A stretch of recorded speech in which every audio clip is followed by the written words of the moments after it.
It's easy to hear your favorite artist on WFPK from wherever you are.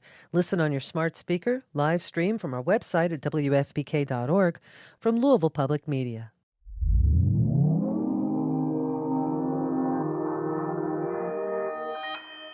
Consequence Podcast Network.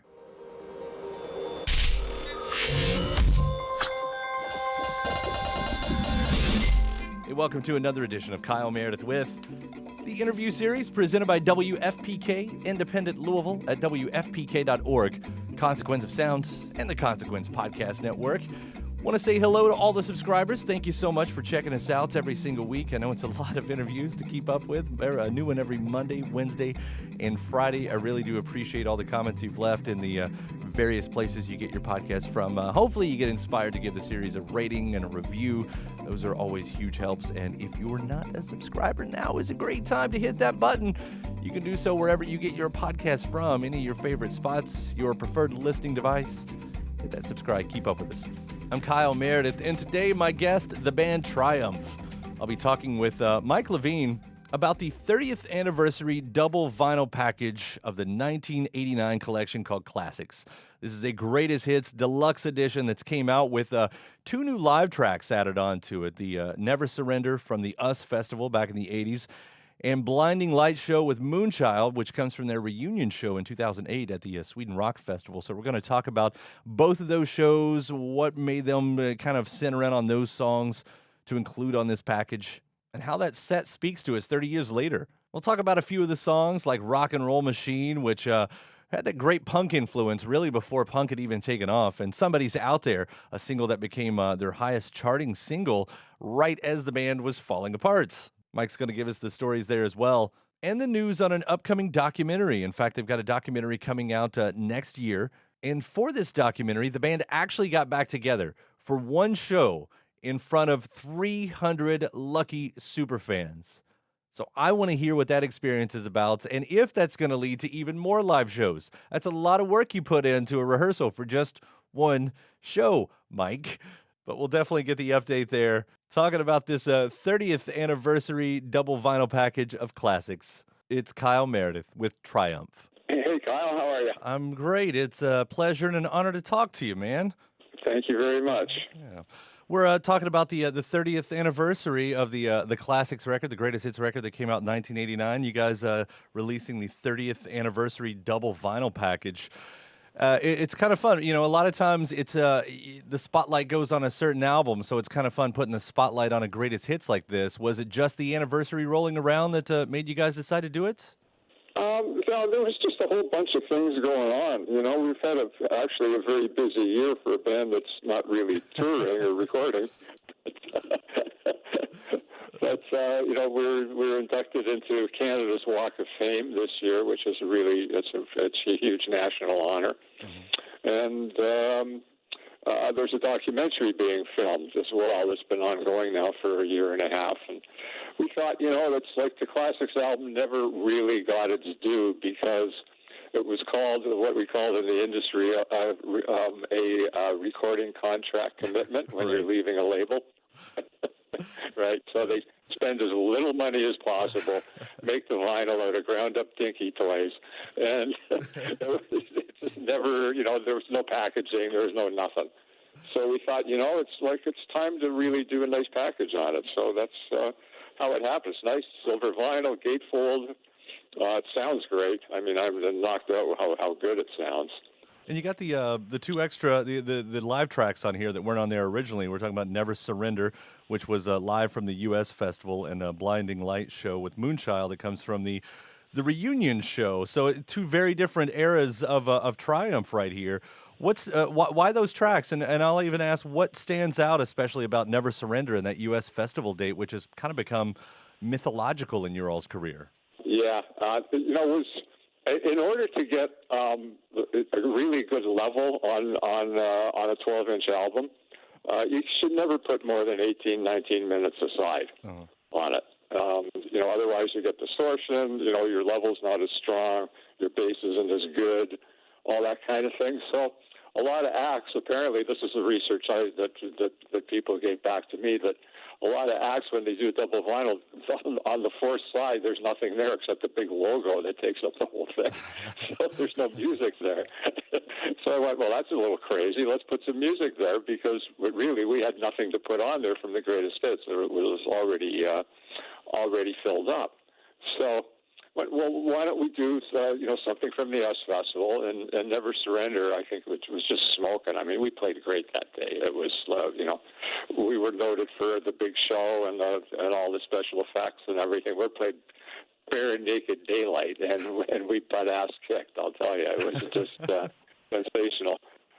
So we wanted that on there, and then the actual date, with the first date we played together in God knows how many years in Sweden, at the Sweden Rock Festival. So we wanted something from there too.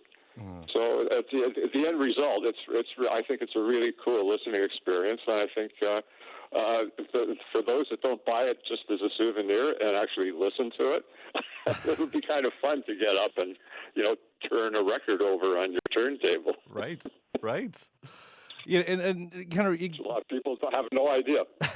It also gives us a chance to, if you haven't revisited some of these tracks, like there are some that are just sort of always in the ether. But, I went back and hearing Rock and Roll Machine again, which had may have been a few years. I mean, such a powerful song that I don't think I ever really knew the history on. I mean, had punk rock infiltrated prog rock with you all? Because it's the perfect prog punk song. I don't think that was 1977. I want to say that when that was recorded, and the Rock and Roll Machine track. I don't think punk rock was not around yet. Maybe the Ramones in New York, maybe kind of, but that was about it. It really hadn't hit it. There was no real scene for that as yet. We'd prefer to call it just garage band rock back then, because that's what it was. Really, just turn it up and steam along. It's powerful. I mean, just so I wouldn't say you predicted punk rock, but you were right there at the right time for that. That's for certain. Well, that album did very, very well. It actually, in Europe and in Canada and in America, for that matter, it certainly put us on the map as being, not necessarily, we're on our way. Let's put it that way. We graduated from a Volkswagen to a Lincoln, but we didn't hit a Cadillac yet. Well, jump into another one, further down the timeline, Somebody's Out There, becomes your highest charting single in the later 80s. Did you have a feeling, though, that it was all about to break apart from the original side? Was the writing on the wall just yet? Yeah, I think so. It's really hard to be in a band for a long time. It's not so much the personality issues; it's the creative issues too. Everybody wants to go a slightly different direction, and you got a record company that wants you to do this, and nobody wants to do it that way, and it just became. If Rick hadn't said, what, I think I want to go out on my own, I think we would have packed it up anyway at some point, within a year or two, regardless. So, everything has a sale date on it. Best before. we were best before 1988, and that's. But we went out on top. We didn't slug around doing bars and trying to make $12.99. Right. Our last big tour was the Sport of Kings tour, which was a sellout everywhere. So, we're happy with it to call it a career at that point. And the good news is we're kind of all back together again with Rick, and we're all having a great time and laughing and scratching and reminiscing. And this documentary thing again really revisits the growth of the band and right through to today. So it's I'll be very interested to see the film company that's doing it. The Banger Films is the gold standard in rock docs. They did Iron Maiden and ZZ Top and Rush. And God knows who else, but they're a first-class operation. So I'm really curious to see what they come up with. So when should we be seeing that? Is that a next year type of thing, or is there an ETA yet? Yeah, the ETA, actually, we just had a call about it yesterday. Yesterday. Shooting for the fall of 2020, so September. we're hoping for release date at that point. And you all posted on the website too. You got together for a show for this documentary for I think you said 300 lucky super fans, and it seems like it would be a lot of work just to do one show for rehearsals or anything. I mean, is that still the case? Was that just for that moment? Yeah, it was just for that moment, and it was tough. I mean, we didn't plan to play, but the response, the film company got from the quote unquote super fans, it was like, for 150 spots, there was something like 2,500 requests. Wow. So, it was kind of rough. And these people, they came to Toronto on their own dime and, bought their own hotel rooms and et cetera, et cetera. So we thought, maybe we should play, surprise them. So, we got together and rehearsed and went, well, maybe we shouldn't. So, I mean, what is it like in that moment, though? You all have, over 40 years experience together. Does it just kind of fall back in place in a way? Does it have that feeling, or is it really starting from scratch again?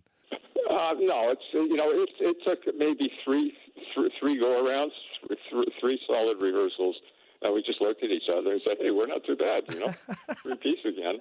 This is where it all started, and, it sounded pretty cool. We didn't dare record anything because we're afraid of that part. But we got tight and got good. And when we played, it was it was phenomenal. It was an absolute total surprise. And the fans just went apeshit. It was unbelievable. Yeah, there's a moment that will be in the documentary 100%. That how it all unfolded, and so it's a very, very cool moment. Awesome. Well, Mike, I'm looking forward to that documentary, and again, the 30th anniversary of Classics with the double vinyl package. Thank you so much for the conversation today and all the music as well. It was a pleasure talking to you. All right, thanks, Kyle. And you know what? We love to play Louisville whenever we were there. It was always a lot of fun, and I think we got arrested there for something bad. Oh man, I'll have to hear about that another time. Yeah, I think the fire marshal or something. There was an errant flash pod or something like that. I don't know. I've got this memory. All right, Mike. Thanks so much. All right. Okay, thanks, Kyle. Bye. Have a great one. Hey, my thanks. Mike Levine, Triumph, the 30th anniversary double vinyl package of Classics is out now.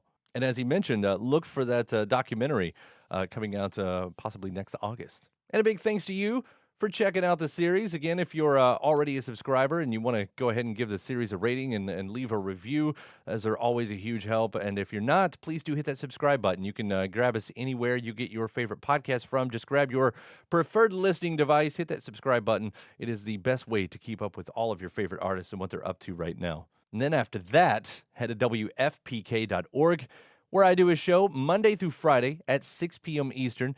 An hour full of song premieres, music news, anniversary spins, and bonus interviews. Again, that's WFPK.org. Consequence of Sound has your music and film news. You can also find me on social media at Kyle Meredith, wherever you social media from. And that does it for this edition. I'm Kyle Meredith. I'll see you next time.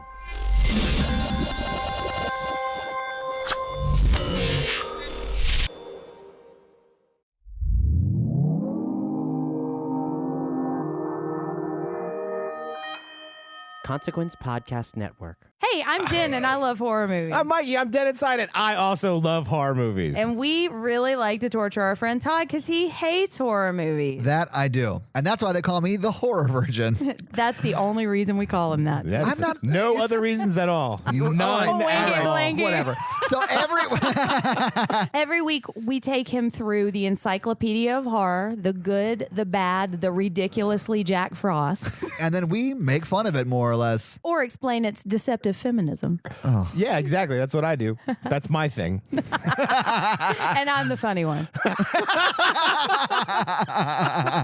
Our episodes drop on Monday, so check us out.